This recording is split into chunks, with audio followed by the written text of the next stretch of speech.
అందరికీ హాయ్ అన్న. నా పేరు దస్తగిరి. నేను 2021 బ్యాచ్. ప్రజెంట్ అయితే ఆర్జీకేటీ అంటే త్రిబుల్ ఐటీ న్యూజివీల్లో బీటెక్ సెకండ్ ఇయర్ చదువుతున్నాను, ఈసీ బ్రాంచ్.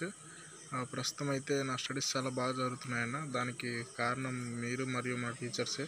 దాన్ని నేను ఎప్పుడు మర్చిపోను. ముందుగా మా టీచర్స్కి, మీకు అందరికీ చాలా ధన్యవాదాలన్న. మీ వల్లే నేను ఇంత వాడిని అయ్యాను. అలాగే బాగా చదువుకొని మంచి స్థానానికి వెళ్తానని చెప్తున్నాను. మరియు విషయానికి వస్తే, రేపు జరగబోయే మన సంయమ కార్యక్రమానికి నేను రాలేదన్న. దానికి కారణం ఏంటంటే, ఇక్కడ మా కాలేజీలో మాకు రీసెంట్గానే మిడ్ ఎగ్జామ్ స్టార్ట్ అయ్యాయి. దాని కారణంగా మాకు లీవ్స్ అయితే ఇవ్వట్లేదు. నేను అడిగి ట్రై చేశాను, బట్ మిడ్ ఎగ్జామ్స్ ఉన్నాయి కాబట్టి లీవ్స్ ఇవ్వట్లేదు. సో కారణం వల్ల నేను రాలేకపోతున్నాను. దానికి చింతిస్తున్నాను. మిమ్మల్ని అందరినీ బాగా మిస్ అవుతానన్న. అయినా పర్లేదు, ఒకవేళ అవకాశం ఉంటే నెక్స్ట్ సంవత్సరం అయినా రావడానికి ప్రయత్నిస్తాను. అండ్ అలాగే మీ లవ్ అండ్ సపోర్ట్ నాకు ఎల్లప్పుడూ ఉండాలని, మీ దీవెనలు ఎప్పుడు ఉండాలని కోరుకుంటున్నానన్న. మన టీచర్లందరికీ మీకు మళ్ళీ ఒకసారి ధన్యవాదాలన్న. ఉంటానన్న. జై హింద్.